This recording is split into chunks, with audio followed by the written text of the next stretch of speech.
What's going on, Eagles? Welcome to the Fuel Hunt Show. I'm Joey. Today, I am joined by one of the few and one of our trusted manufacturing partners here at Fuel Hunt, Josh Mejia. How are you? Good, man. Did I butcher it or no? No, you got it right. got it. Okay, good. All right, good. Good. I should mention that today you're stuck with just me. Drew's holding down the fort over there, so it's me and Josh, and we're going to kick it today. It's great to have you, man. Man, I appreciate you having me. Yeah, definitely. This isn't your first visit to HQ, no, right? It's Second? not. Second. Second. It's a little bit of a journey from Vegas, you know. Yep. But now with the new facility out in Long Island, it made it easier. Yeah, next time maybe I'll cut the drive in half and I'll meet you a little further up. It's a long drive. How long take you? No, it wasn't bad. It's like 2.5 hours. That's not too bad. Yeah, no, it's not terrible at all. Yeah, I feel like I have a couple friends that live in Long Island. I feel like once you get out of Long Island, then it's like the traffic's a little easier. It's usually the tip, right? Yeah. It's like right there when you have to go through the city, like that tail end of the city to get on the bridge. Sure, that's really where you get hit the hardest. I got you. Well, we're glad to have you here today, man. I appreciate it. So you're the owner of the Sublimation House, right? Yes. So one of our trusted manufacturing partners here at Fuel Hunt.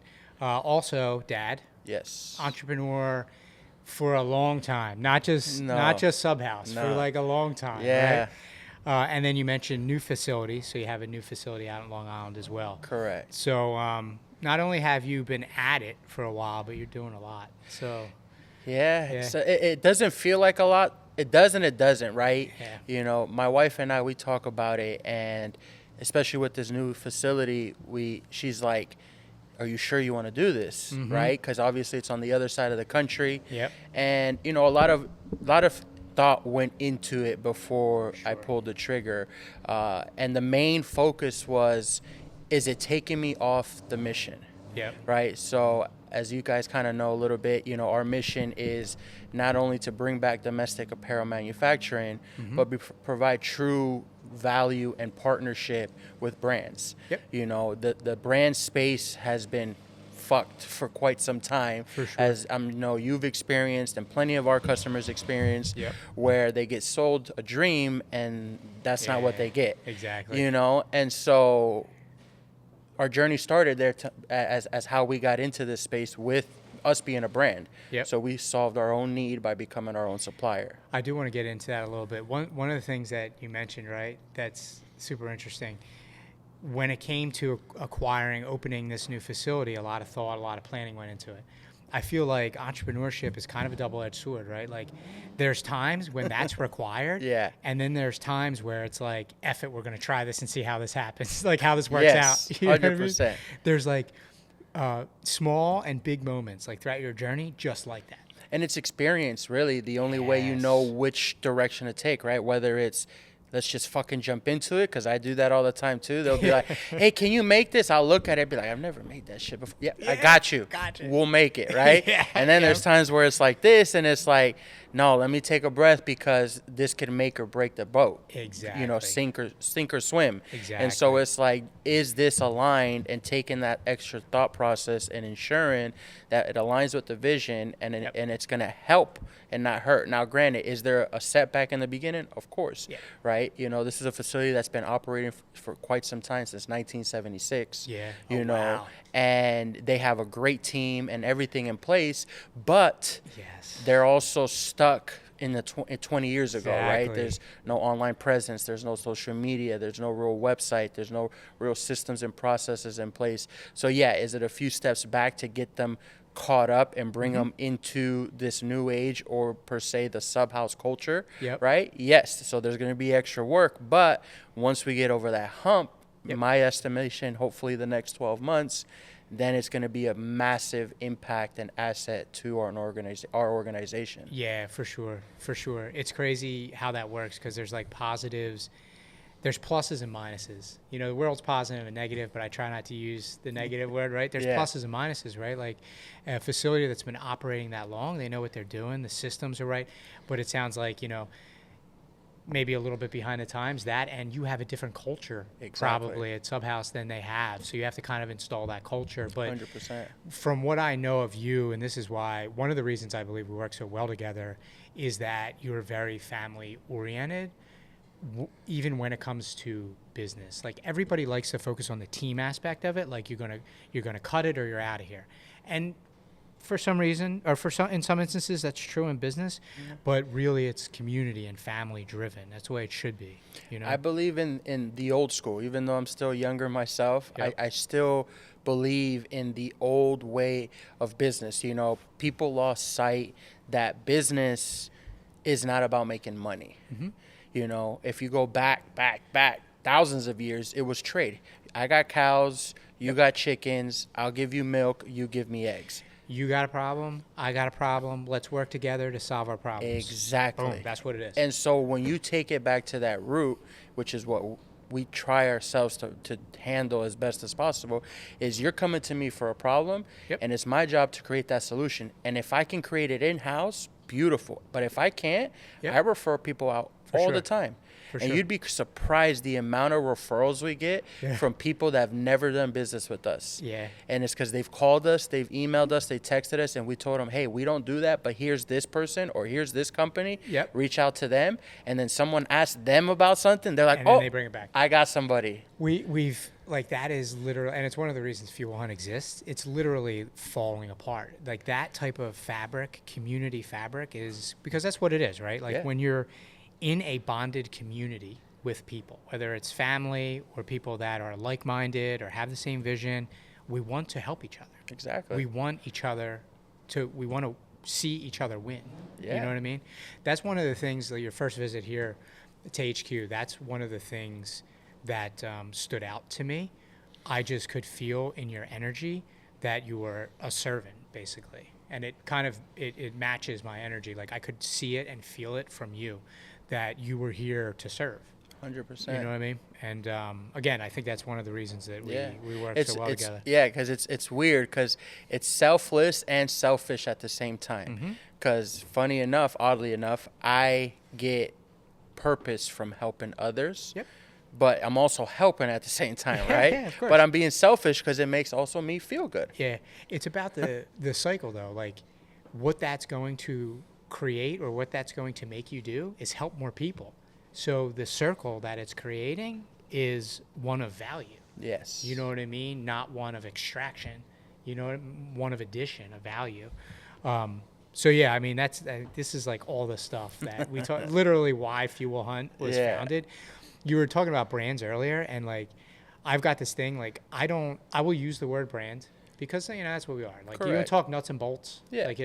But I'm always talking community. Like that's how I refer to us, or bond. Yeah. Like I believe what we've done is we've transcended brand and we've moved into a bond because we're operating, like we were talking before the show, back in that old school. Exactly. Where it's like, look, we're all here.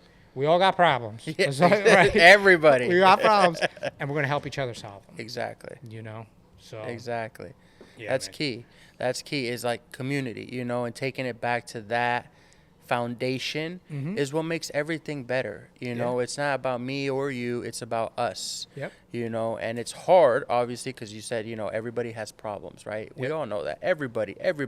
Whether you have $1 or you have $100 million, everybody's got problems. Everybody's got them. There are different types of problems. They could be this, it could be that.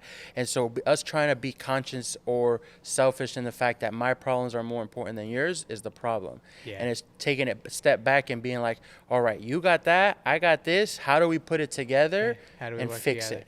Yep, exactly. Yeah, we've lost sight of the fact that we're all more similar than we are different. Yeah. And at our cores, I believe we all want to help each other.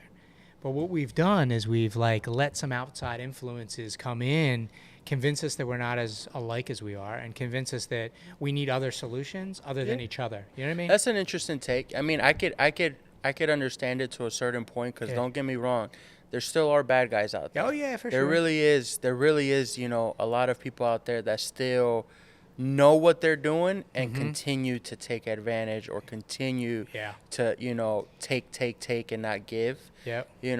But yes, the majority of people have good in them. Majority of people want to help or want to be a part of the problem, the solution, and not the problem. Not the problem. And even the bad guys, right? Now there's just some straight up evil people. Like we're talking about guys that are borderline bad. I feel like inherently inside of them, they know right from wrong, and they just had poor examples growing up. They didn't have maybe they didn't have like somebody that stood on a pedestal or platform, or somebody that was, influential in their life that said, hey, look, like the way to do this is to help others. The way to do this is to give first, not take. Like, you know what I mean? But it's possible. I mean, again, we could probably go back and forth multiple times with the devil advocate, but there's a story that I remember reading from a while ago, on these two brothers that grew up in the same household. Yep. One became an attorney, one became an alcoholic, and they asked them both the same question. Why did you become an attorney? And they both gave the same answer. Because my father was an alcoholic. And the other one, why did you become an alcoholic? Absolutely. And it's because my father was an alcoholic. So the circumstances could be the same, but the outcome changes based on the work you're willing to put. Yeah, and the ownership. Yeah, the ownership. Yeah. Do you believe that you are a product of your circumstances or a product of your work? You know what I mean? Exactly. A little earlier, you mentioned that, it's not just about building things here. Like, we have that shared mission, right? Yes. Where we want to restore American manufacturing. You mentioned that, but you also mentioned, service to community. So, like, not just building products, but building people. And that's the way, like, I always explain it. You know what I mean? Like, yes, like, we're going to build stuff here, but what that does is builds people. Exactly. And the more people we can build, the more communities we can build, the stronger our cities, the stronger our... And it's a ripple effect. It is. It's a ripple effect. At my core, I'm trying to change my generational tree. I don't come from nothing. I come from a very, difficult place in life and family and all that bad stuff, and my mission is to change my family tree for and Ed Milet's word, be the one in my family, and so that's my mission. But within that mission, because I feel that God has called me to a higher purpose. Yep. It's not just for me, but it's for people around me. Yeah. So the goal that I have sounds crazy because it's massive, but it's because I want the people under me to be able to fit their dreams within my goal as well. Yes. And the only way to do that, yes, it's an umbrella, is to scale it to that level, and for me, like, I forget the guy's name, but he's one of Apple's top executives, and he was interviewed a few years back, and they asked him, like, what's your greatest accomplishment? And his greatest accomplishment was that there's a zip code in Northern California that the cheapest house is $20 million. It's a community of 100 homes, and 90 of those homes are owned by Apple employees. Yeah. And that's his. I'm like, man, that's is it right there. I'm like, that is it, bro. There it is. I'm like, to say that, like, that speaks more volumes than anything. You could talk as much shit as you want about Apple and Google and all this, but the truth is, man, they do make an impact, right? Now, if you put your dollars in the right place, granted, some of these people don't, but building something big is in my opinion, the true way of impacting community and really doing what you can do, right? Not putting it into a donate, like, we like to help out our local teams. We do sportswear and things of that sort. Sure. So we like to help out with donating uniforms and letting kids get active and make sure they're feeling good while they're playing football or basketball or things of that sort. Yep. Small things right now, but as we grow, bigger things. Well, that's one of the things, honestly, like, that's one of the things that, I struggled with too, like, labeling them as small things, but in reality they're not. They're small compared to the vision. Yes. But they're so important to do now and so impactful. That's You're true. helping a team, right? Yeah. Like, it's 20 kids on the T-ball team or whatever. You're like, oh, well, this is small. I want my own zip code with homes in there for everybody at Subhouse. Exactly. But, like, one precedes the other. True. You know what I mean? So, like, that needs to be done. And I lose sight of that at times. At most times, to be honest. That's what I'm saying. I do the same thing too. I'm like, we'll do something, and we're like, man, like, I want to do that at 100x. Right. Like, I feel like I'm not doing anything. Exactly. No, exactly. And same. Even some of our people, I'm like, man, like, I want to. Our athletes and things like that. I'm like, man, like, I want to do it big for them. Yeah. Like, I want to fly them here, fly them there. But right now, this is what we can do. Exactly. And it frustrates me sometimes. I feel you. You know what I mean? Because I have that big vision too. Yep. You know what I mean? But they're important because, like, one precedes the other. Exactly. You know what I mean? Baby steps, even though we don't want to take them, Yes. they're necessary. The mastering the mundane. Yeah. You know, it's important. That boring stuff, people forget, you know, especially when you're trying to build something. That's the difference maker. Mm-hmm. That's the difference maker. It ain't all sexy. No. Most of it is not. Yeah, no. The bricks and the like laying the bricks, like, you know, slapping the mortar on and laying the brick, like the unsexy stuff over and over and over again. And you're like, man, like, I'm not even done one wall yet. And I got to do like 3 more. You know what I mean? Like, over and over again. I think that's honestly, I think that's why a lot of entrepreneurs quit. We were talking about before the show, you know, about the mundane and like the unsexy stuff. And I think a lot of people get into entrepreneurship and they're expecting that it's going to be like all flash and bang and like it's just going to be lovely. But there's just moments, really. Yeah, it's the new culture that's been trying to preach. I would say probably over the last 15, 20 years, but more so hard over the last 10 years, you know, that drop shipping and work from your home and be your own boss. And the thing is people don't realize this. Being at the top is the shittiest position you could be in. Like, it really is, you know. If you want success, you know, and all you're worried about is money, be an entrepreneur. Yeah. You know, become a huge asset, like at Apple, like at Google, but there's millions of those companies that you could be just a VP or high up manager, make your $2-3 million a year, but you get to go home every night and not have. You can sleep. Exactly. Like, you can sleep at night. You know what I mean? Yeah. We did a show on entrepreneurship. Dan will probably keep me honest, man. It maybe like, I'm not putting you on the spot, Dan. I was just saying that. Probably like maybe like first like 25 episodes or something like that. Mm-hmm. And one of the things I realized over the years is everyone looks to entrepreneurship as a solution. They don't like their boss, so they want to be their own boss. They want more time. But the reality of it is entrepreneurship is the biggest problem that you will ever introduce into your life. So if you're not doing it for the right reasons to really serve others, serve many, like when you boil it all down, like we say build community, all this stuff, really what we're doing is we're of service. Like I said earlier, I picked that energy up from you. Yeah. If you're not doing it for the right reasons, bro, you ain't going to last. You're not. You're going to quit. You are. Because it is brutal. Bro, it's the highest level of competitive sport, quote unquote, in the world. There's no other sport that matches entrepreneurship, right? Because there's so many unknown variables that you have no control over, and you still have to figure it out. Yeah, you still have to figure it out. You know, Tim Grover talks about that, one of my favorite authors and people of all time. Yeah. You know, and he talks about that. He's like, NBA, NFL, yes, that's high. Mm-hmm. But the highest form of athleticism, quote unquote, or competitiveness is business. Yeah. Like, because it's just so many variables. You don't know who your enemy is. You don't know how to win. You don't. And you know what? The thing is, like, and, you know, it's to the same degree somewhat in sports, too. Like, you know, there's the weather and all this other stuff, but that is unforeseen sometimes. But, like, in entrepreneurship, there are so many variables, and so many of them are just unforeseen. Yeah. Like, they're in your blind spots, bro. Yeah. Like, they're in your blind spots. You don't know till you know. You don't know. And one of the biggest ways to get hurt in life, but especially in business, is to not know. Yeah. So you've quoted a couple stories, a couple books, authors, things like that. You're a reader. Yeah. I'm a reader. I believe, like, you got to find out. Like, 100%. If you want to do anything, right, be the best at anything, build something great, the first step is find out. It's like, self-education. You got to read. Yes. You got to read.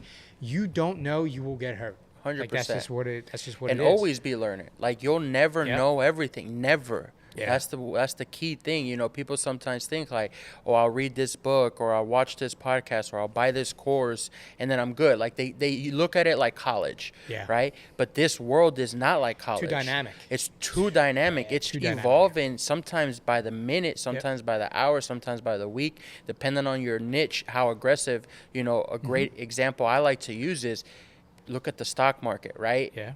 Right in this second, it could be here, and in literally the next second, it's there. Yep. And the same thing goes for business. Today, the city of Philadelphia could be like, you could have that sign up. Tomorrow, they dropped an ordinance. They didn't email nobody. That sign can't be up. $10,000 fine. Yep. Whoa, what do you mean? Hold up. You gave me the permit. Yeah, it changed, but you didn't tell me. Oh, it's your job to look on the website. You got to look on the website. Yeah. And it's like, I'm like, what? I'm trying to solve 400 other problems an hour.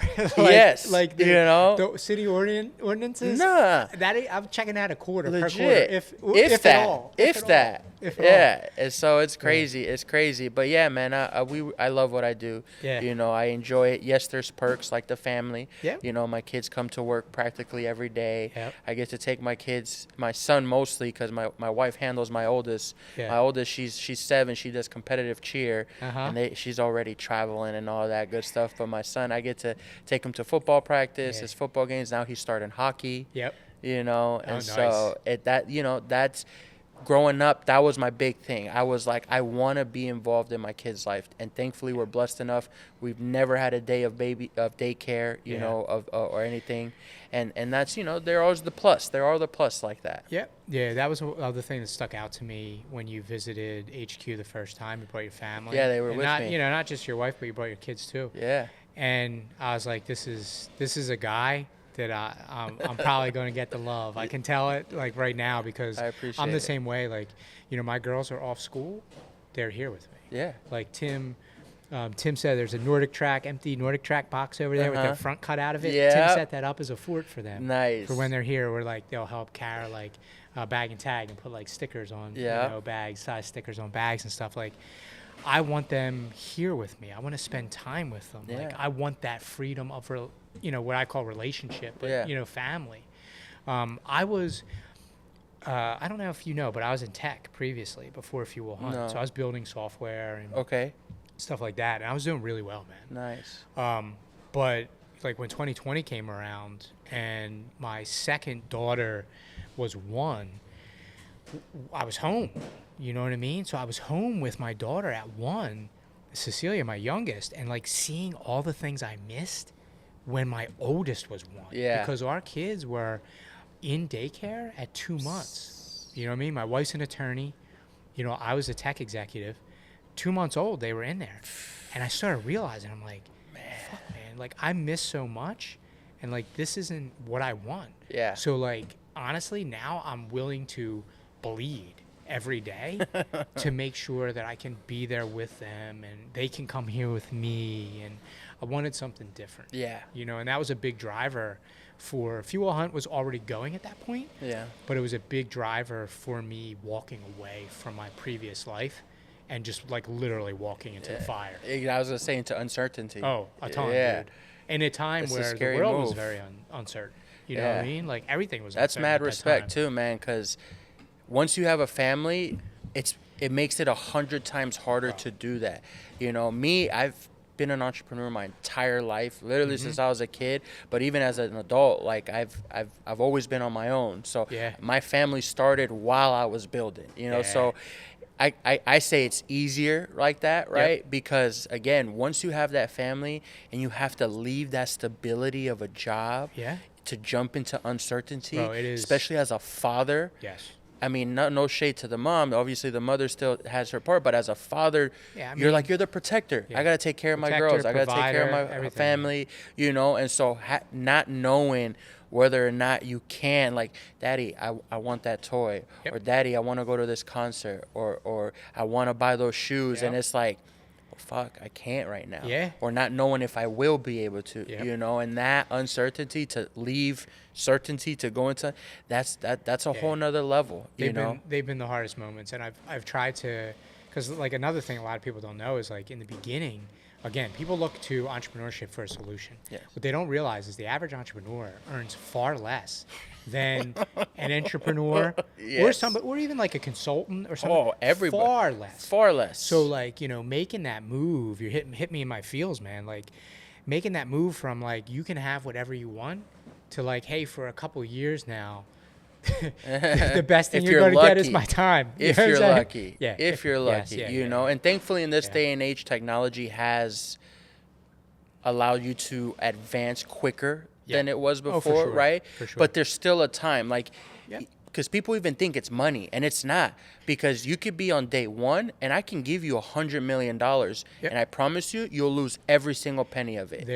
There's a balance between needing funding and need an experience. Yes. On day one, you might need only 10 to maybe 15 grand, no matter what niche you're going into. Yep. And that's going to be enough to get you started. Any more than that, you're going to end up throwing away because you don't know what to do. Even me at this level, you hand me 100 million right now, bro, I won't know what the fuck to do. I'm not at that level yet. There's a famous saying that if you took all of the wealth in the world, all of the money in the world, and you divided it equally amongst everybody, in a matter of months, all of the money, all of the wealth would be back in the same hands. Oh, yeah. Oh, that too. Because of what you just said, skill and experience, right? Like, it's not, and look, we've paid, as I'm sure, real business owners, Trevor from Real Business Owners, shout out, he calls it the dummy tax. Oh, yeah. We call it a tuition payment. I call it a tuition payment, yeah, too. We've paid our tuition payments, yeah. and we continue to pay our tuition payments, you know what I mean? Like, but that's what you need to do to get that experience. Correct. So that then you can, what you build is precious. I don't like comparing it, the common comparison is like it's your baby, right? Yeah. I feel like it's like a little different, you know what I mean? Yeah. But what you build is precious, and like you need to know how to hold it and nurture it, much like a child, right? Yeah. And the only way that you can do that is with experience. So you got to like mess up a whole 100%. lot, bro, till you figure it out. Then when you figure it out, then you're ready for that next level. And you can buy experience, but you can. Oh, you can. Yeah. But it's by hiring that executive, hiring that person that's been there before, because now what they're doing is bringing in that information like, hey, don't turn right there. That's a dead end. We got to go left. But no, right looks good. Go left. All right. And there is shortcuts like that. But in the beginning, especially if you want to be the leader of your team, of your ship, the captain of your ship, you have to learn it yourself. You have to learn it yourself.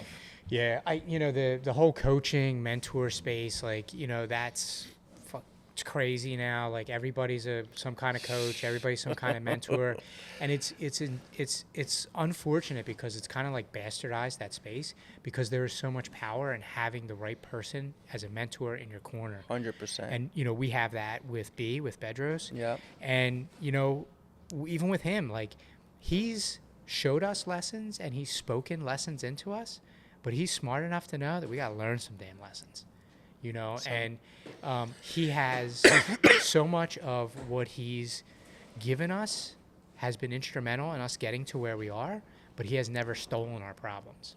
And he's done it for a reason, because he knows the more problems he steals from us, the more success he inevitably steals from us. Yeah. So it's that like fine balance. You mentioned that you've been an entrepreneur since you were young. I don't know how much of like your early days you want to get into, but like I'm interested in it. Like what life was like growing up, where, for sure. What was your first hustle? Because like when we're young, like I got a candy store hustle. Yeah, I've had it all. I had a candy store hustle. But like in the beginning, it's more of a hustle than entrepreneurship. It's like a little less refined. I mean, it's so like where did it start for you? My journey started so young that like I know I was destined for this world, right? And so for mine, it started in elementary school, and I had a friend of mine that sat next to me at lunch, and my grandma used to live with us on and off growing up. And I was born in New York, but I moved everywhere, lived in Chicago where my brother was born, lived in Miami, lived in North Carolina, but we primarily grew up in the Los Angeles area. Gotcha. But in elementary school, I was in Florida. And my grandma used to live with us on and off, and she used to make us lunches to bring into school. And so I would bring my lunches, and my friend next to me used to buy his lunch at school. But he liked my lunch. And so I was like, well, give me your lunch money, and I'll give you the lunch. He's like, done. So I'd give it to him, but I wouldn't eat. I'd keep the money. I'd pocket it. And so I'd get home starving. And so I'd get home, and this happened for like, I want to say it was like 2 weeks. And one day my mom opened my backpack and she found like $15. This is in the 90s. You're right? Yeah, so bro, she's like, She's like, what is all this drugs. money? Nah, I was a little bit. She's like, what is all this money? I was like, oh, I've been selling my lunches. She's like, what do you mean? She's like, the kid next to me buys his lunch. I would give him my lunch. He'd give me the money. Yep. And I would just keep. She's like, that's why you come home so hungry? And I was like, yeah, I'm not spending the money. I want the money. I'll eat when I get home. And so that was literally the start of my hustle. And since then, it's evolved into all kinds of things, candy bars. Yep. There was a donut shop down the street from my house that would sell me a dozen donuts for $1.75. I'd sell them for 50 cents each. Yep. I'd flip the donuts, flip good things that weren't supposed to be flipped, as well, unfortunately. I had my part growing up in the Los Angeles area, but just always been with the mindset of making my own way, I guess. I wanted things. To this day, as sad as it sounds, I remember the first time we got like designer shoes, right? Mm-hmm. And we were in North Carolina. I think I was 9 or 10, and my brother was a year younger than me. We went to the mall, and back then they were designer shoes, but we got a pair of and ones. Yeah. When and ones were and ones, like they were considered the Nikes and stuff during this time. Yeah. And obviously it still wasn't Nike, but it was and ones, and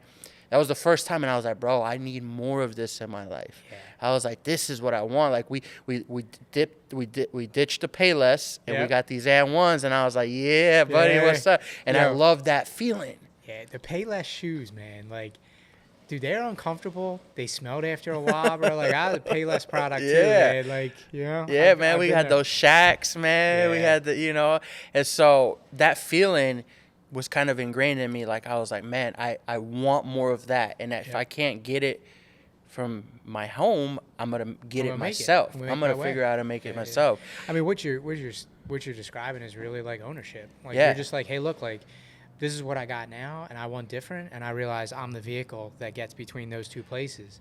You know what I mean? Like, exactly. I put the gas in, I control the steering wheel, I mash on the gas. No matter what has happened to me, no matter who's in my life now saying I can't do it, like, it's just total ownership. No, total ownership. And so young, like I said, always hustling. I'm a mechanic by trade. Mm-hmm. So I started working on cars young in my life. I remember you saying that. I used to work on cars after high school. There was a gas station on the corner down the street from my high school that had a shop. Yep. I'd go work on cars there. And so, I thought that was going to be my world, was the car world, because I love cars. Love cars. Still to this day, I love cars. And I can't wait to start building my collection at some point. Yeah. But right now we're just focused on the build. Yeah.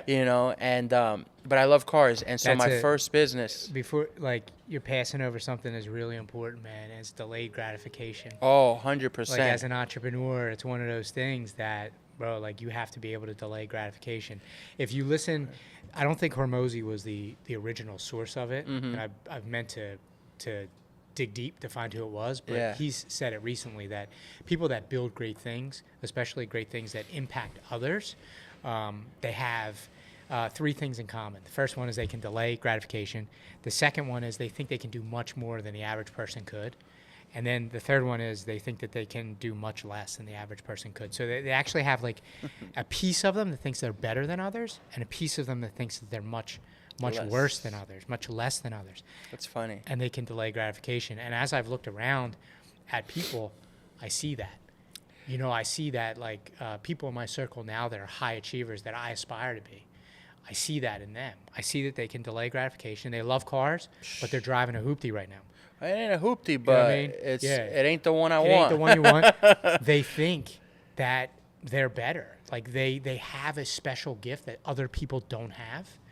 But at the same time, they have, like, a crushing sense of, like, I am less than others. That's funny. You know what I mean? Yeah, and that's funny or eye-opening, because I feel that those three qualities are ingrained in me at the same time, because, like you said, since growing up, I've always known, like, I'm destined for more. Like, I've known it. And there's certain people that say it but don't live to it. But, like, I've felt it since I was a kid. Same. I'm like, I am destined for something big. Same. Like, I know it. And and I know it's been proven time and time again, unfortunately, there's been multiple times where I should not be on this earth, you know, but God's been like, nope, not yet. Yeah. I got plans for you. Pulled me back in multiple times. And the first one was I was in a pretty bad motorcycle accident. Where I've had 14 reconstructive surgeries. Should have definitely not been here, but it was necessary. And believe it or not, to this day, I believe that it was the best thing that happened to me, because he stopped me in my tracks. He's like, you're going down the wrong path. I was not listening. And he said, all right, fire.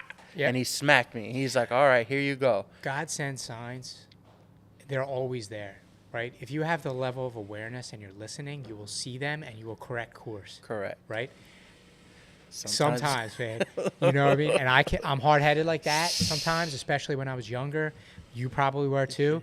And sometimes the signs aren't enough and the smack's got to come in. It has to. The smack's got to come in. It has to come in. You know, that's what it is. And I'm glad it came in early because it did give me what I needed to kind of like wake up and kind of tone back. You know, my brother and I didn't have the best relationship growing up, you know, and now we have an amazing relationship, thankfully, you know, and it's you know, all things I believe happen for a reason, you know, and sometimes we go down the wrong path thinking it's the wrong path, but it's the right path to get you to where you need to be. Yeah, it's a course correction. It is, you know, because, for example, the accident happened, and then technically, in my opinion, that's where my life started, because I had to move in with my parents in North Carolina at that time. We were still living in L.A., and that's where I started my first business. That's why my phone number is a 919 number. Yeah. I haven't changed my number since I started my first business because I've just met so many people over the years, and they know they could still reach me on that same number. Sure. But I used to work, so I went in by working with a partner in an auto repair shop. And so what we did was I worked for about a year and a half straight, about 18, 19 hours a day, and saved up $60K. So I worked overnight on the railroad as a mechanic. Yeah. And then I'd work from 8 p.m. to 6:30 in the morning. At 7, I'd go home, sleep. I'd wake up at 11 a.m. and then go into the shop and work from like 11:30 or 12 to 7:30, hustle, man. And then go back to the train, you know, and start working on the trains at night. And man, it was hard, but during that age, I mean, that's when you do it. And so, but I had the hunger. I was like, I'm going to build something. And we built a decent shop. Like, we went from being one bay inside of another shop, like subleasing, to 6 bays and 4 technicians in like 2 years. That's what I'm talking about. You know, and so it was like, we were hustling, right? And I saw it, and I was like, man, this is great. Unfortunately, things didn't work out well, so I had to get out. And I was in limbo for a little bit, and I was helping a friend of mine with he had a Time Warner contracting company, Cox, Time Warner, Spectrum, you know, cable. Yeah, cable. And so I was doing that, and right before my accident happened, my first mentor, she's a doctor of chiropractic, and she took me on. She saw, as a matter of fact, we just recently had a conversation. She just called me like literally 2 weeks ago, and we were catching up, and because she was coming to Vegas, and I was telling her about the new facility.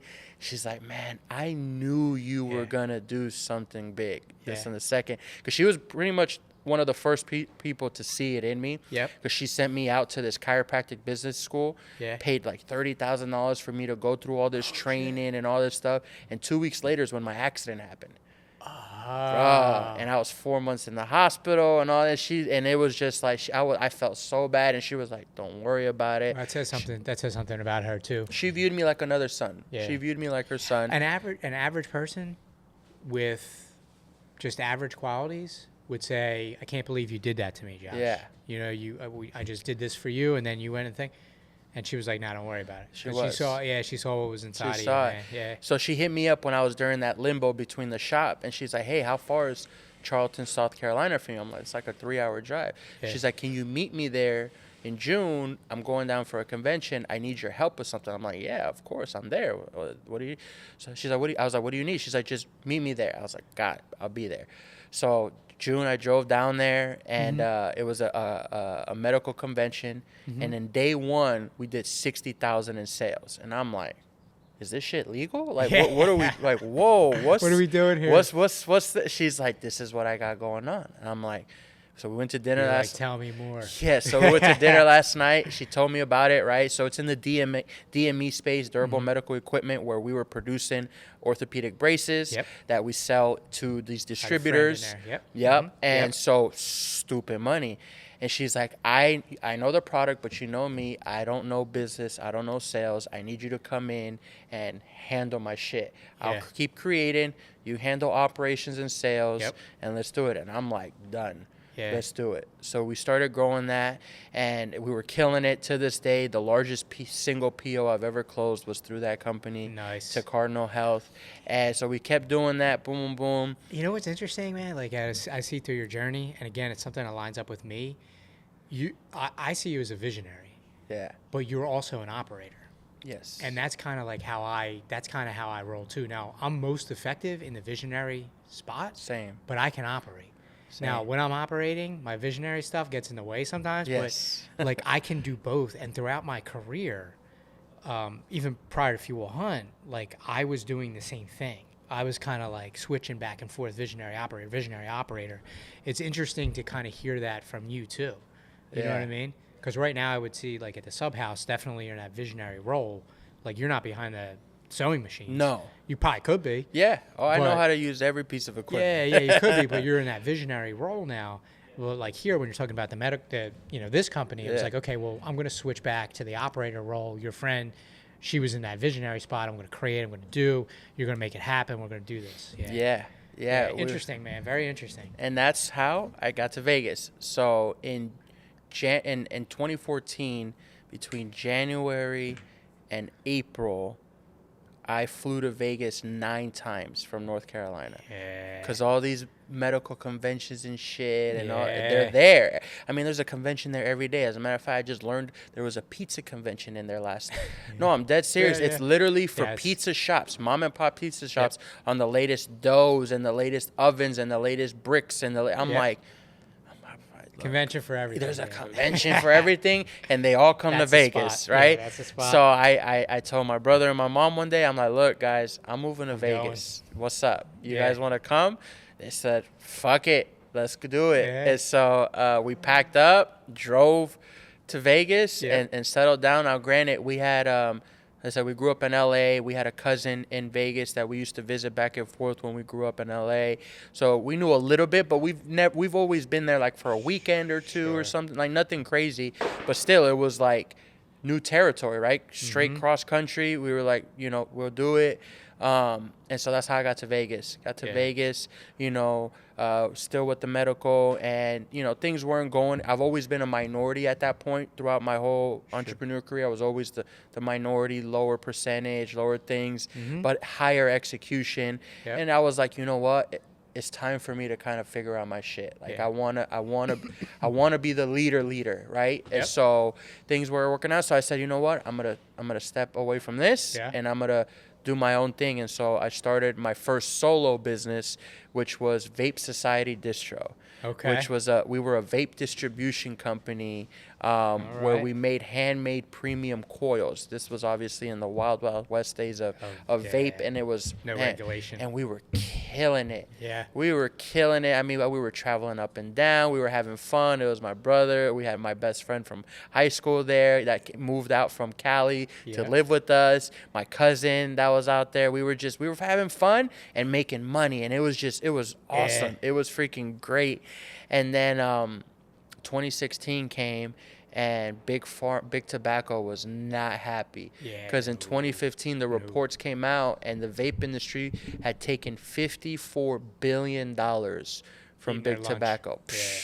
And Big Tobacco goes, FDA, bro, what's up? Like, we pay you all this money every year, and these guys don't do shit.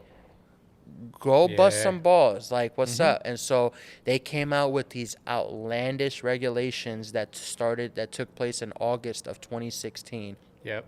And pretty much crippled the entire vape world.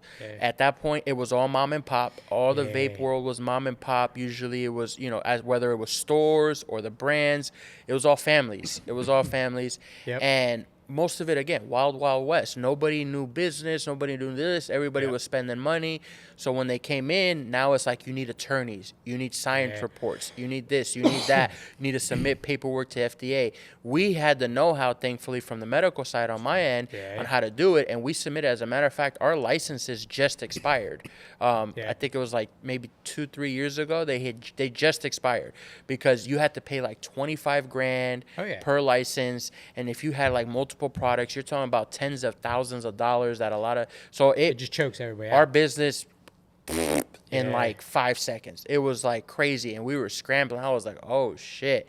So we started briefly our marketing agency called Cup Studios, which standed for Contents Under Pressure Studios. Okay. Because we were under fucking pressure. I like boy, that. We were under pressure, boy. We were like, shit, we went from making stupid money to like not even a tenth of it. What are we going to do next? Overnight. And we were like, all right. I was like, shit, what do? We have access to these vendors on ordering business cards, brochures, banners for really good pricing. I was like, my brother knows Photoshop and content and like pictures and videos and how to build websites. And I'm like, all right, we'll start selling marketing services. I got this, right? We'll kill it. We'll revamp. Give me 2 months. We'll be back. We'll be back. Yep. Boy, bro, no bullshit. I went door to door to almost every single business in Vegas. Door to door. Like, got out my car, stopped at a plaza, knocked, dropped off cards. Like, hey, I got the best deals for you. I was giving away product. Not crickets. I mean, crickets. And then here comes one of the major mistakes on that time. Again, we were just trying to make rent, trying to figure shit out, right? And there was one restaurant group, just a restaurant that was like giving us a little bit of like back and forth. I'm like, all right, I'm gonna close this.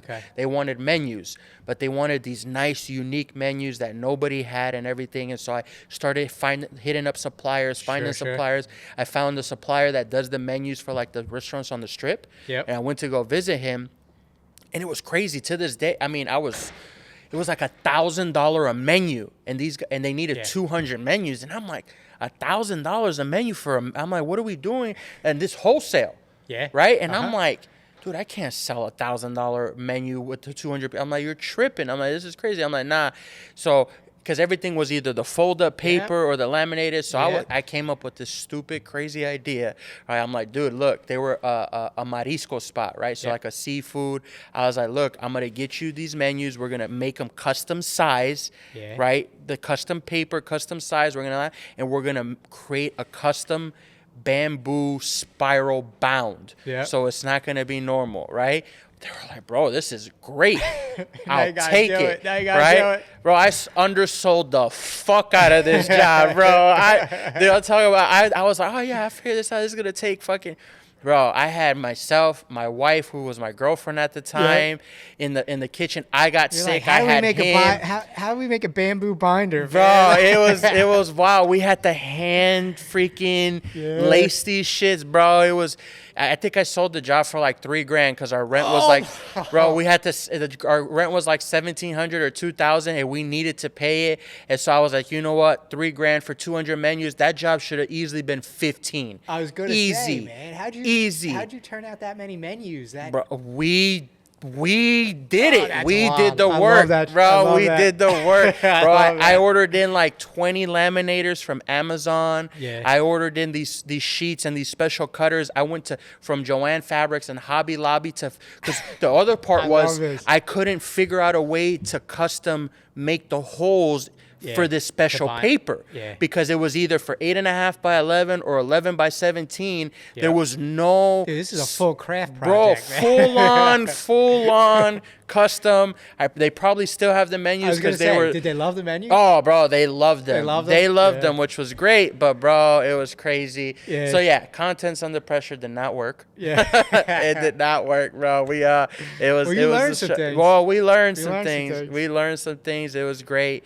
And then from there, so I went back to my roots. I went to the dealership world to kind of figure out my life while we were, what we were going to do next. My wife and I ended up getting pregnant with our oldest at that time.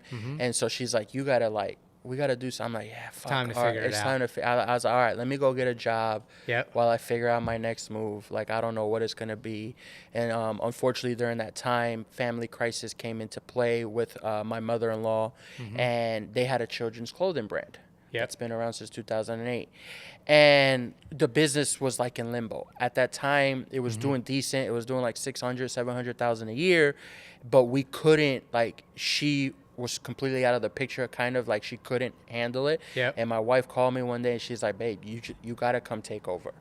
I'm like, we'll take over what? But it's like almost everything up until that point, like, kind of built you for that. Yes. Not necessarily maybe that you had like the exact skills necessary. No. But you had the skill that you knew you were going to figure it the fuck out. 1,000%. You know what I mean? Bro, before I took over, I didn't even know how to open Photoshop. And even going back, like, even when you were like, all right, let me take a break. I'm going to go back to the dealership. I'm going to, get some income coming in so I can figure things out. Like, you're going back through your Rolodex of skills. And you're like, okay, look, like, I was hustling my lunches. You know what I mean? Then mechanic, then this and that. Devices. Like, you have a Rolodex of skill. Yeah. And that's the thing. Like, I think people wish for less problems, but really what they should be doing is they should be working for more skills. Yes. You know what I'm saying? 100%. So your wife says, look, you gotta step in here. Yeah, you gotta step in here. And it's funny you mentioned that, because I'm gonna tie back to what you just mentioned on the Rolodex of skill in a minute, on this journey. But yeah, so she tells me, you gotta come take over. Like, we can't afford to lose the family business. Like, this is all my mom and dad have. Like, you gotta come in. And I was like, fuck it. I'm like, I know business. I don't know shit about clothes. I don't know shit about little girls' clothes at that, right? I didn't grow pajamas, up. right? Yeah, it's pajamas. We didn't grow up with girls or anything, and we grew up in Los Angeles. Our target brand at still to this day is upper class New Yorkers, right? And camp and sleepaway camp. I'm like, I know nothing about it, but I'm like, you know what? I know business. So the avatar, like the customer, the avatar, like his person that you've never dealt with. I've never even met one. Where's the sleepaway camp come in now? So sleepaway camp, we're a big sleepaway camp brand. So our brand is heavy in the sleepaway camp. We are so custom clothing for the sleep. Not just custom clothing, but mostly the brand. So they love our fabric, they love our fit, and they love the longevity. I mean, we get emails from parents that are like, I need to order another 3 pairs because I can't get these off of them, and I need to wash them because they stink. Yeah, absolutely. So please set, and so they're like, what size do I need to get, this and that. We got parents that their pants, they've had them so long that the size washes out of the tag, and the pant is still brand new, right? Like, I don't know what size this is, but they love it, and they grew out of it. You want to shout out the brand? Yeah, I mean, the brand's Penelope Wildberry. We have a few stores here in the Philly area that carry our product. We've been, like, do DTC online too? Yeah. Okay. We got a website where we do DTC. So we took a little bit of a jump there, but so you step in, you're like, I don't know shit about any of this. None of this. And you don't even. So it's one thing to not know what I'll call the technical abilities or the technical skills, right, of the thing, but you also don't even know who you're selling to. Like, you don't even know that person. No. So it's not like you can come in and be effective with the marketing on day one and move the needle. Bro. And it's not like you can go in and be like, well, let me sit behind the sewing machine. Correct. We didn't even have that yet. So we didn't even have that yet. So not back to the avatar, bro. Before this, I thought that all that sleepaway camp was just in the movies. Bro, it wasn't a real thing. Bro, when they started explaining it to me, I'm like, wait a minute, this is real? Like, I remember Parent Trap, and I remember Camp this and Camp that movie. I'll be honest with you, man. Like, growing up, there was a show on, like, Nickelodeon or something, man. I don't know, because I didn't have cable growing up. Like, we didn't have cable. We just had the antenna. I didn't get cable until I was in college, right? So, like, I saw the stuff in my friends' houses. Yeah. But there was, like, a camp like that where, like, basically your kids would go away for the summer, and, like, that's it. Like, you send your kid away. Yeah. And I remember thinking to myself, I'm like, dude, this can't be real. Like, what parents would send their kids away? The only kids I knew that got sent away when I was growing up were the bad ones. Were the bad ones. Yeah, you went to juvie or some kind of, or you went boarding school. Boarding school or something. Like, I'm like, these kids seem like well-adjusted. They're having fun. They're on canoes jet and shit. skiing, canoes, right? So, like I this said, can't be real. Same, bro. Before that, I was like, I'm like, this is only in movies. Like, I would love that, but I'm like, this can't exist in real life. I'm Yeah. like, it's just movie based. So you like, find out that that's I a real find out thing. that it's a real thing. And I'm like, what the fuck? I'm like, this is crazy.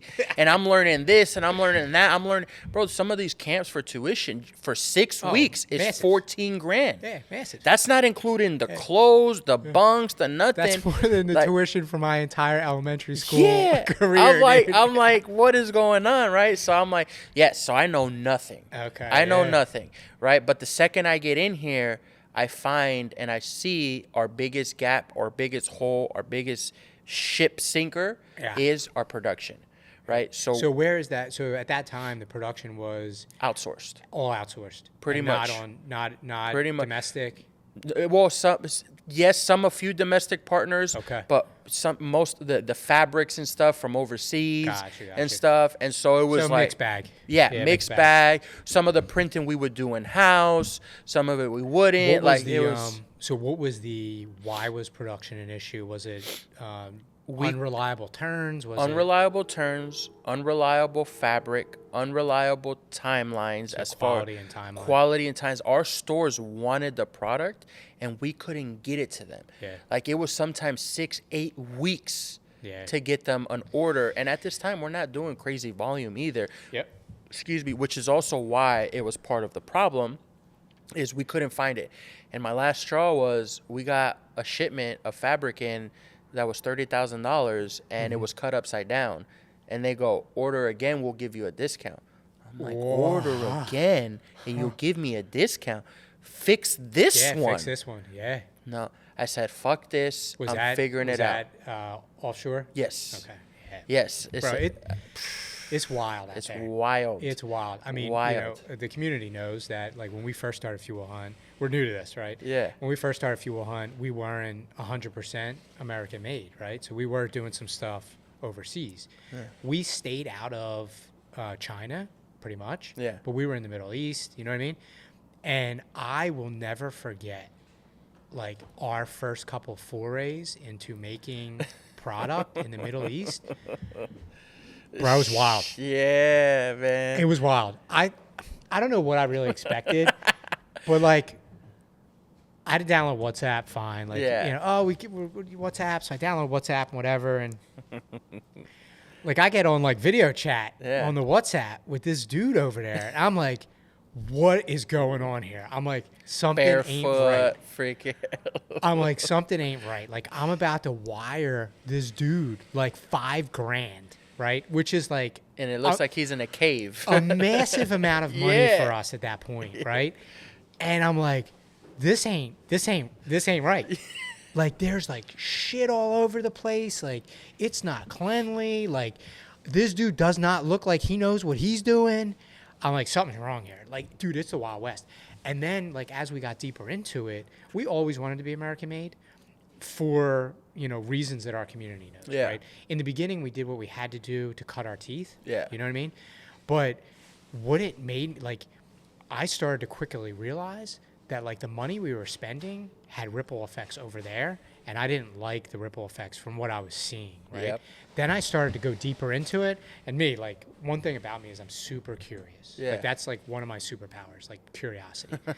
So then I started to go down the rabbit hole, and I'm like, like, I can actually be working with people in certain regions in other countries where that region is known for forced labor, like basically slavery. Not basically, actual slavery, sex trafficking, like, child labor, drugs. not our child labor that help around, like real child labor.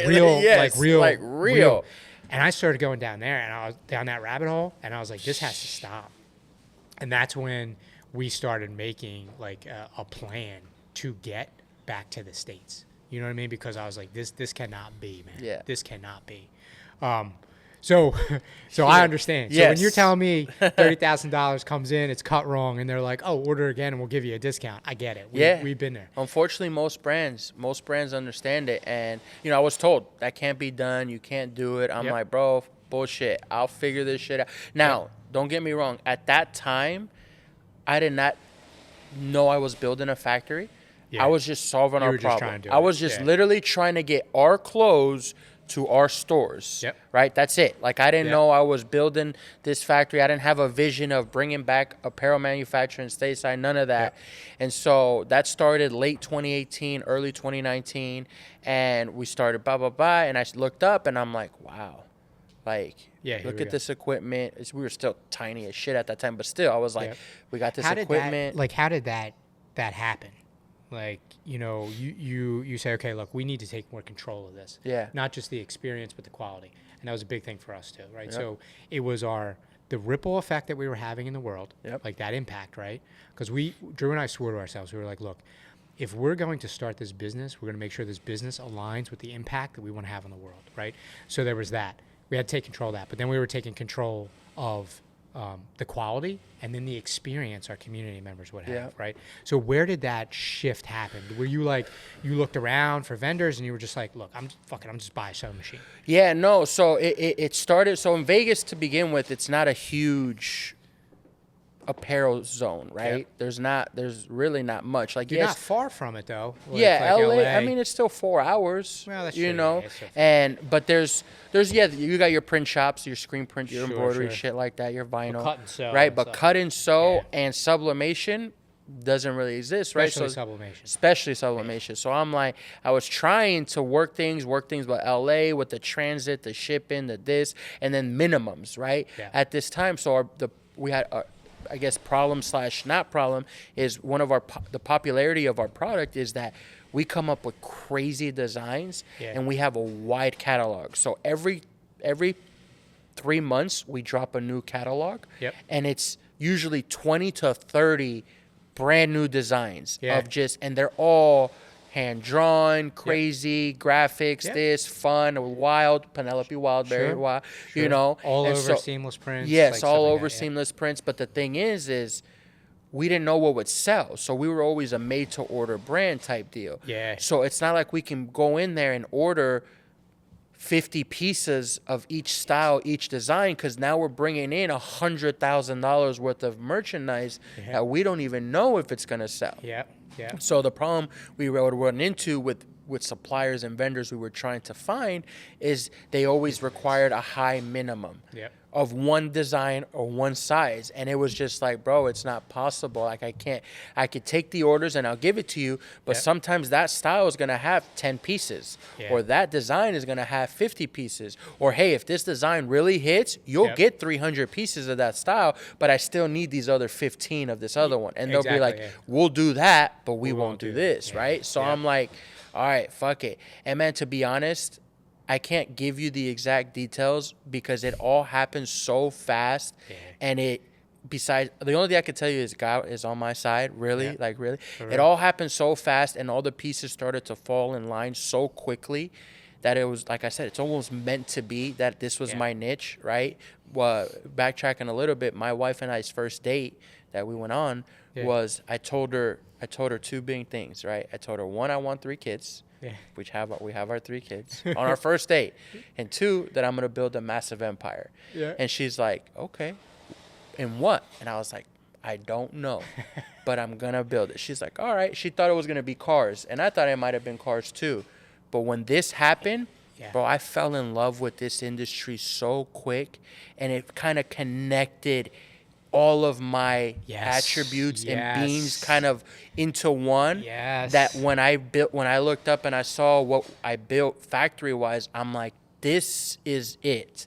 This is what I plan on being in for the rest of my life. It's so crazy because I feel like as like hard charging entrepreneurs, we rarely step back because there's problems of the day to solve, right? So you rarely step back, even as a visionary, right? Like your job as a visionary is to look up and out.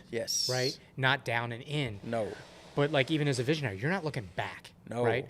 So we rarely do it. But when you step back, and I have the same thing here, when I step back, I can see like pieces of all of my life's experiences here.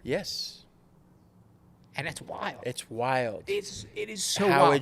it just connects. It know, just so like wild. it becomes like a little puzzle that just I boom, know. and it comes together. And I'm going to talk a little bit more on that puzzle. That's why, like, for me, like that was, you know, one of the moments where, I grew up Catholic and all that stuff, but that was one of the moments where I like surrendered. I was like, this ain't my plan. No. Like, I know what I need to do in this moment. Like, I know the plan for the day. I know, as a visionary, I know the plan for the year, like 3, 5, 10, whatever. But like, in the grand scheme of things, this ain't my plan. Like, I just need to do the work, and then the puzzle pieces will start to connect. 100%. Because there's something bigger than me. You know what I mean? That's shaping them and pulling them together. 100%. You know what I mean? It's wild. It is. When you have that epiphany, it's like, holy shit. It is. It's crazy. And I've had them a few times, and we're going to get close to the end. So I said, I can't pinpoint how it happened, but I put up an ad in the Spanish newspaper for sewers. I put up, because I was like, how do I find these people? Like, how do I find sewers? What machines do I need? I don't even know what the machines are called. Yep. I'm like, look, bro, I got blessed with Andres, which is my production manager, still with me to this day. Yep. I found him. He found me. Through the ad? Through the ad. Found him. He came along with two of his people that, again, Abelino and Pedro, another our trio of just foundational sub house, and we got videos and content still of them from back then, and they're in that day in that little corner with 3 little machines and stuff. Yeah. And bro, I got blessed. Did you know how to sew at that point? Okay. Yeah. No. So that's another thing. Like, we're talking about surrender. I was talking about like surrender into my high power, right? But like, this is another type of surrender. Another type. You're bringing these dudes in, and you're like, okay, you've been through enough where you can read people, you can understand people. So you're like, okay, like, but I can probably trust these dudes. I don't even know what to. You're just like, okay, look, you're gonna be in your corner, you're gonna be running these machines, and I'm just gonna surrender and trust. Literally, it's like you trying to go in the operating room and knowing if that heart surgeon is doing what he's supposed to. That looks right. I don't know. He might come out with 2 livers. Look, but just say, I'm like, look, I don't know what this is supposed to look like. It looks right. Look, just bring me the final product. Let me see. And bro, I said, I got blessed, man. I got blessed with Andres and Abelino and Pedro early on. I'm sure they feel the same way about you at this point. I'm sure they do. I'm sure they do. Andres has expressed it multiple times. He's said it that for sure. I've been the best leader that he's had in his life, and I feel the same way. I'm very blessed and fortunate with our team, our culture. But yeah, I brought him in. I got lucky. And then for a quick stint, like I got unlucky because he ended up having to move to Florida with his wife to go be with family. He's like, I'm leaving. I'm like, what do you mean you're leaving? What's up? How far in? To Miami, from Vegas to Miami. No, I'm saying how far into it was early. It was like pretty much after year 1. Oh, like early, right? And I'm so you're just settling in, and you're like, okay, not I got even. this. Yeah, and I'm like, all right, bro. I mean, you gotta do what you gotta do. I get it, blah blah. And thankfully, the other 2 guys from the power trio are still there. Okay. Yep, we're still there. And thankfully, it didn't last long. But I told him, I was like, look, bro, if you come back, you have a place here. Yeah. So if you ever come back, and he calls me a few months later, hey, I'm coming back. When do you want to start? Yeah. Come on. When do you want to start, right? I was like, come on home, come on home, right? Yeah. And so this was late 2019, and again, from when we started our factory to then, we doubled our sales. Yeah. Doubled, because we were able to just produce, get it out, get it out, check quality, make sure it was right. You're able to do smaller runs, experiment. You were able to do things. You're basically the problems that you solved for yourself at that time, you are now helping people like us solve those same problems. Correct. And that's kind of how the vision came into play, right? So I'm like looking up in 2019, and I'm like, bro, we're running 3 days a week. We're running half shifts. Like, our bandwidth is wide. And I'm like, this shit's just sitting here. Yeah, I'm like, so why don't we start helping others? Yeah. Right? So I started reaching out. All the way back to the beginning of the show. So I started reaching out. Instagram DMs, this and that, but at the same time, thing. Like, you were knocking on doors, man. But I'm reaching out as the brand.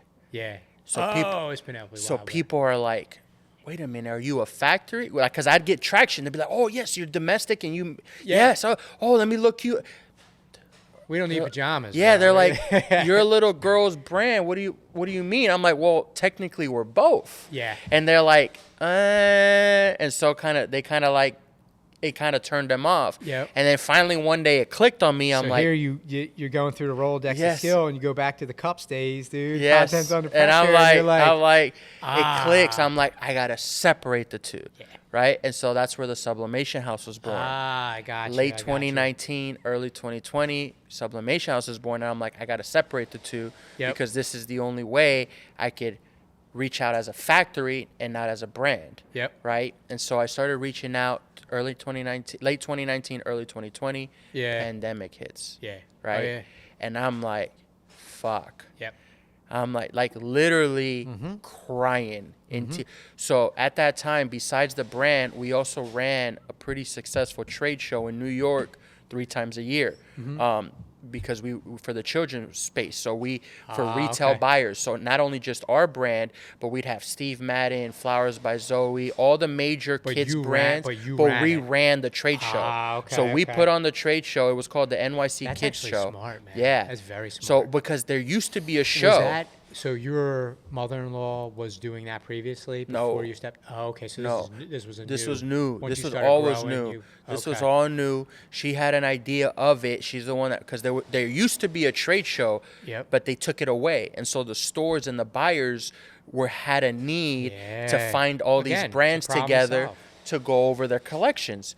So we're like, fuck it, I'll figure it out. I've never ran a trade show before, but I was like, we'll figure this shit out. I was like, and sure enough, I mean, it was great money, fun. Our booth was free. What was better than that? I know. You have to pay 5 figures to have a booth there. You know, and so it was great. And so we had the trade show, the brand. Putting on a trade show is a lot of work. It's a lot of work. It's a lot of work, man. A lot of work. My buddy Kenny puts on Strong New York in New York. Largest fitness expo, right? And dude, I see like the work behind it. It is a ton, bro, because you got all these people. I want this section, and I can't be next to that guy because he's my competitor, and he's gonna see my. And I want to be here. They have high expectations, right? They're paying for that booth. They want to be seen. They want to move units. You know what I mean? They want to leave there with connections. Exactly. Good experience, like.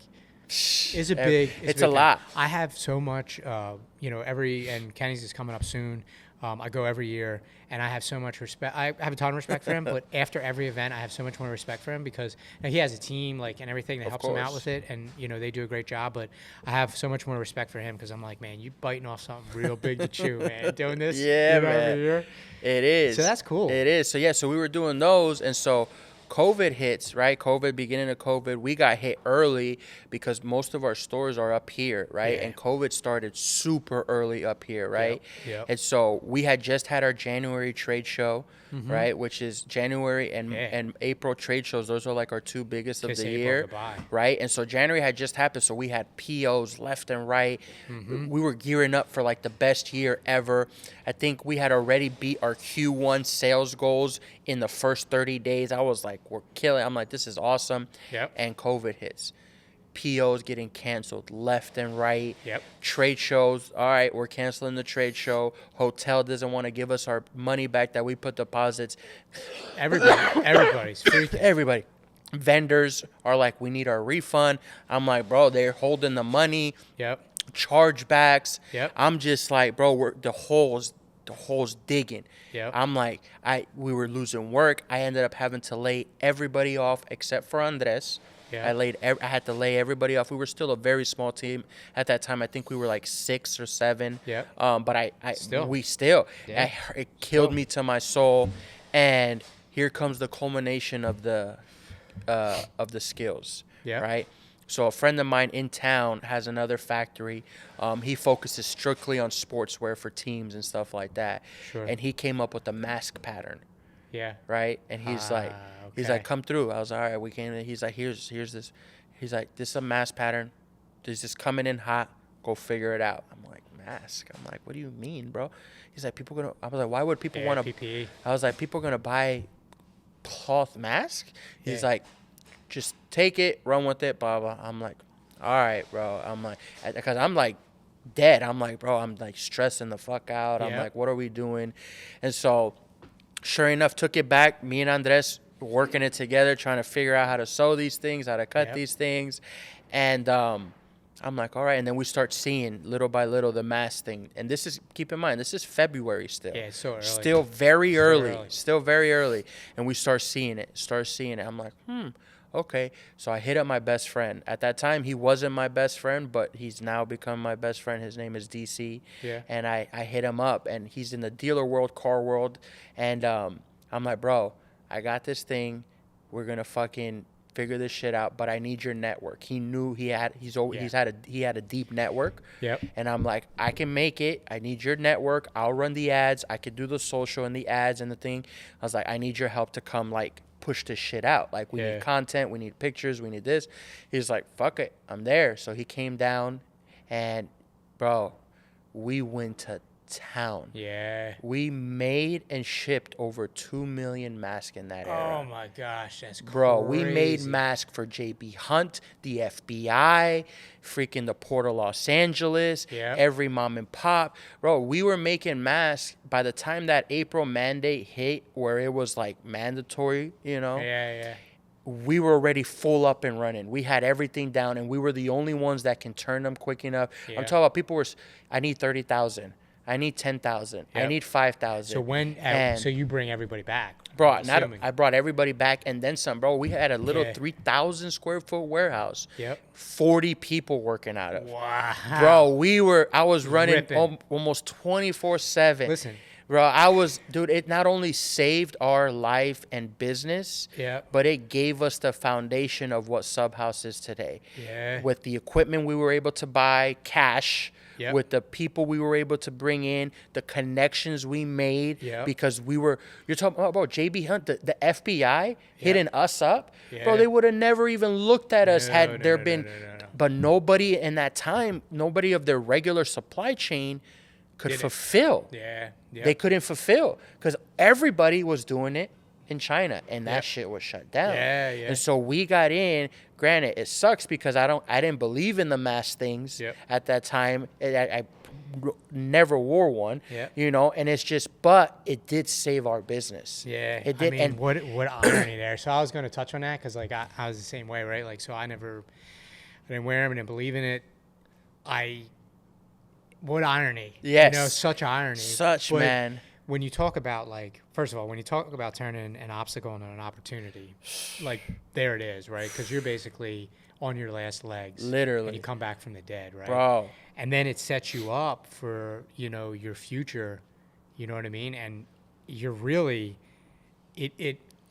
without that, there's no you now. So you kind of have to take it for what it is. There was a demand, and there was, bro. Like I said, as shitty as I felt, you know, not in the beginning, because in the beginning I thought I was helping, right? Because they were showing people dropping dead and stuff. I'm like, all right, they need these. But then when I started learning the bullshit, and I'm like, all right, this is, but we did cut it early too, right?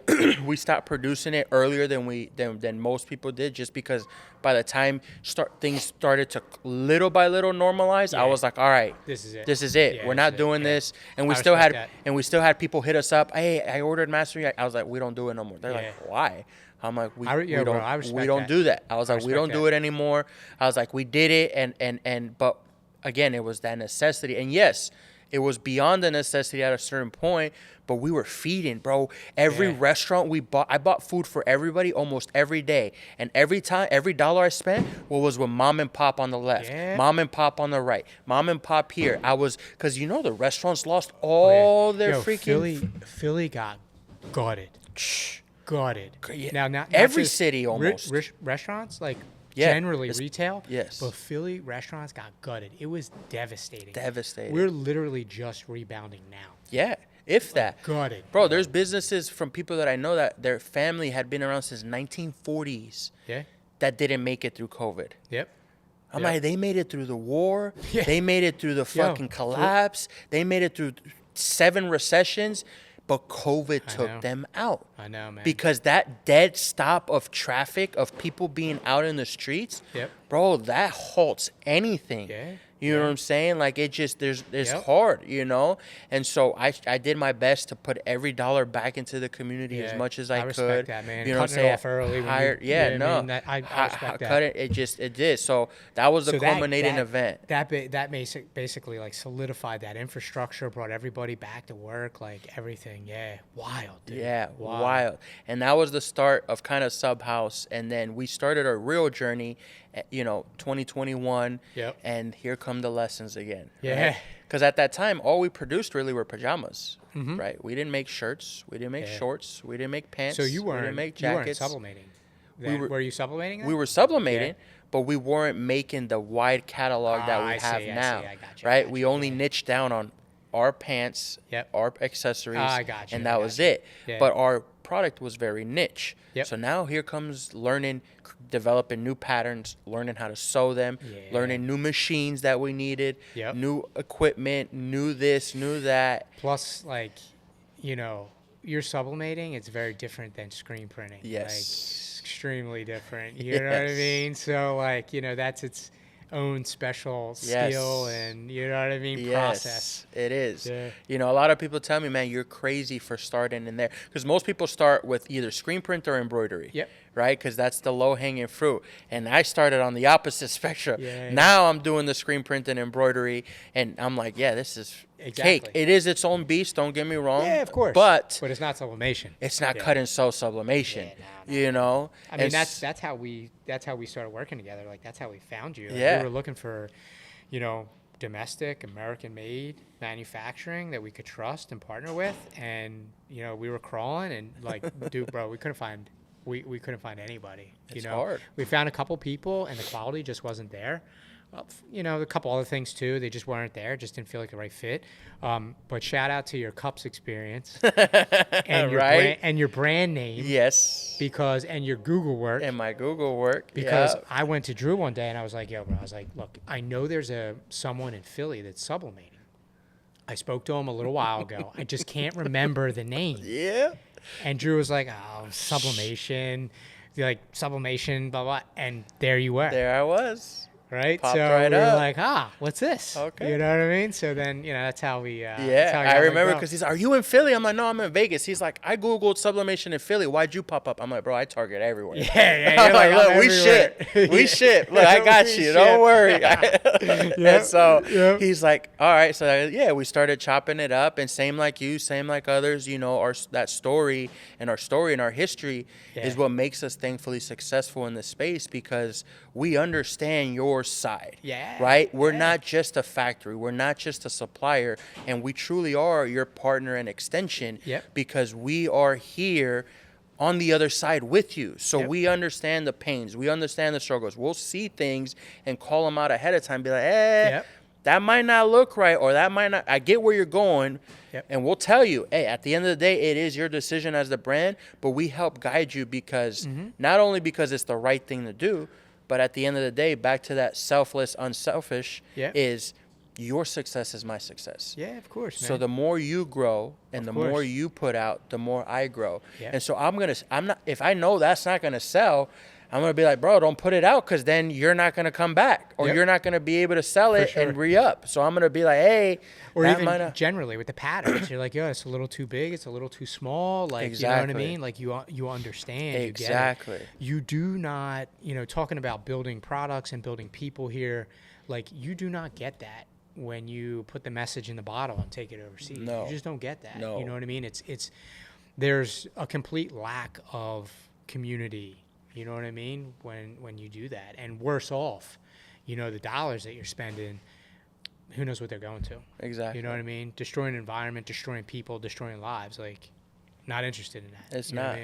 It's not. It's not the right way to things. Yeah. But yeah, man, that's kind of the story in a nutshell. That's the journey in a nutshell. The journey in a nutshell. But we, as far as the future, we're probably on a low end, 1/100th of the size that we plan on growing to. I hear you, bro. On the low end, we have big visions, which is part of the reason for this, Long Island expansion in New York. Yep. He was a customer of mine, and technically a brand as well in the race world, and a lot of things aligned. Like I said, we have tons of stores on the Long Island front and all that good stuff. And so, I still tell my team, and they think I'm crazy, and I'm like, bro, we're on day 0 still. That's good. We're on day 0, and my wife and I talk about it as well at times, and she's like, but babe, you've done so much. And I'm like, I get it. She's like, why don't you want to like look back? And it's like, that I don't. I tell I feel like subconsciously it's 2 things, right? One, I want to make sure I stay humble. Yeah. Right. I want to make sure that I stay humble and that I don't let it get to my head. Right. I don't ever want to be that person that it comes up and it's like, this is me, because it's not. Yeah, the ego. It's a team. Yeah. I can't do this, bro. I'm not sewing right now, but we're shipping out product. Like, you can't forget that businesses are built on a team effort, right? And so I don't ever want to get to that point, and I hope I try everything to not, and I plan on never being at that point. And 2, I don't want to lose my hunger. Yeah. I don't want to lose my hunger and feel like you're there. No. We have what we say is humble, hungry, hunting. That's what we say here. You know what I mean? It's the same type of thing, man. It's for a while we had this thing Drew and I called the your son started to play hockey, you said, right? Yeah. So Selly, like a Selly is like a celebration after a goal or whatever. So Drew and I had this thing because we're like hockey guys too. Drew played much more hockey than me, but I loved hockey. I say loves because I don't watch it much anymore, but that's the season I'm in. I'll be back at some point. But we had this thing we call the 60-second Selly. Okay. So like when something happened, we would take a minute, like something good happened, like a win. We would take a minute and we'd be like, hey, look, like, let's just pat ourselves on the back for a moment. Like, we did this. Like, let's celebrate for a moment for 60 seconds. But we always had that, like, 60 seconds on it so that we could just, So the ego didn't grow. The hunger didn't diminish. You know what I mean? It was like 60-second cap. Now, I will say, in full transparency, as we've, 7, 8 years into this journey now, we should have smelled the roses or had the Selly maybe for like 120 seconds instead of just 60. Because and you can attest to this, like as you get further along, it gets way harder. It does. It gets way harder. And if you lose the ability to reflect back and say, hey, look, like we've come this far. We've got 100% survival rate. We've done some great things. The future seems to look a little dark. You know what I mean? Like you have to have that ability. Personally still struggle with that part. I do. I truly do. It's hard. It's hard.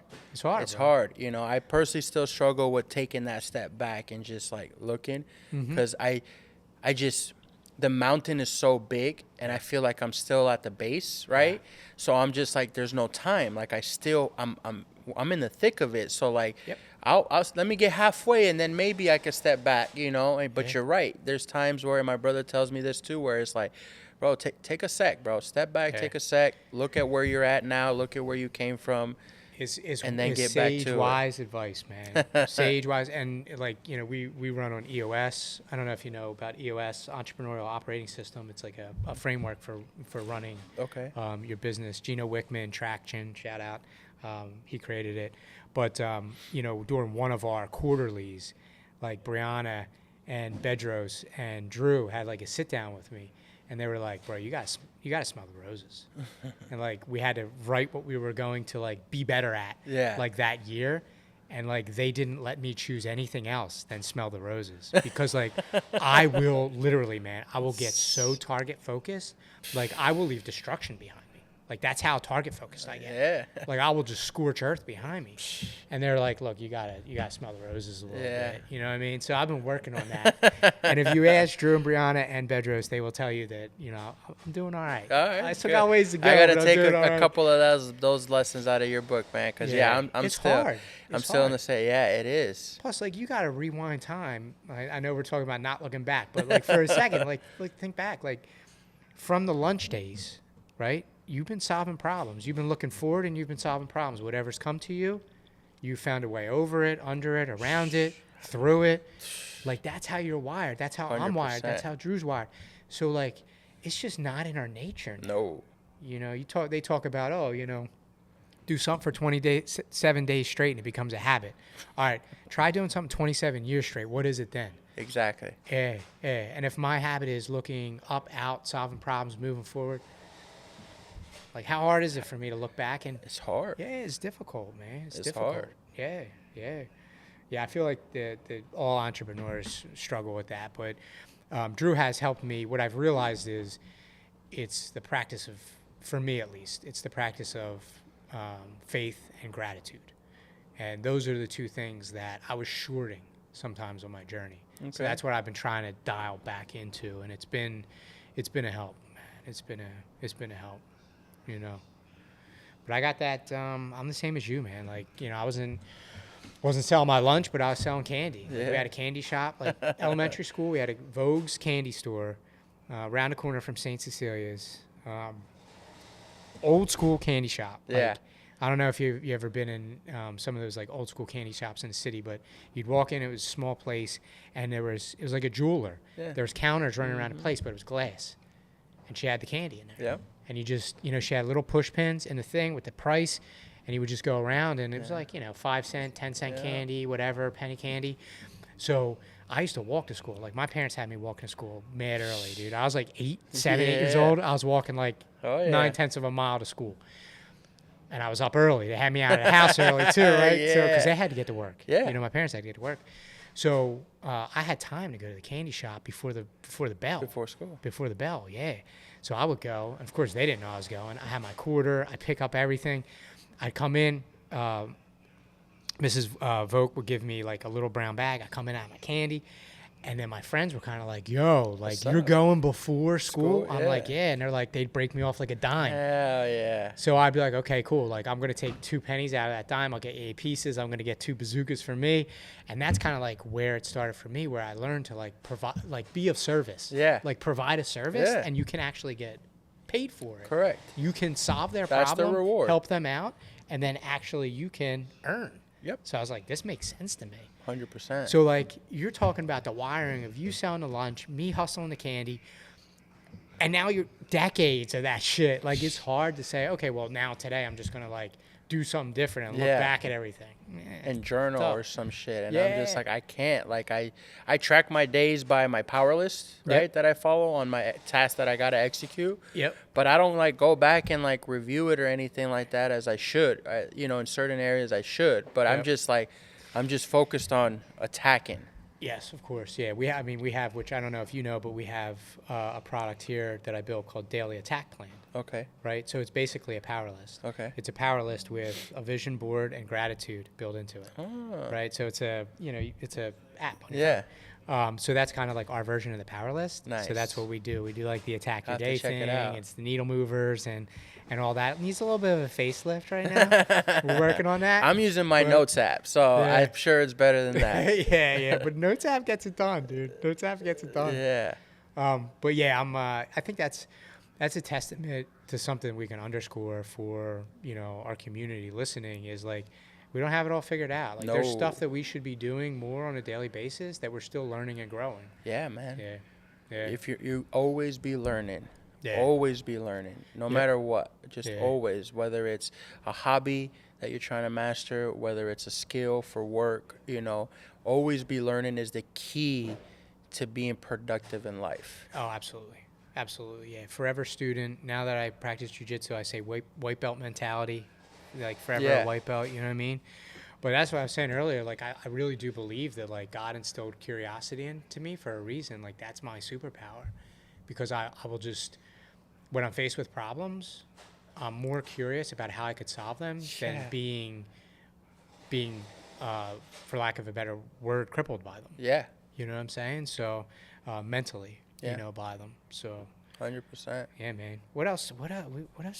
We touched a little bit on everything. Dude. Yeah, I think so. Yeah, we touched a little bit on everything. Usually Drew has like a lightning round. I didn't prepare a lightning round for you today. Yeah. But we can bring it in for a landing. Let our community know where they can find you. Yeah. At the Sublimation House, literally everywhere, like you said. You Google us, we'll pop right up. You find us.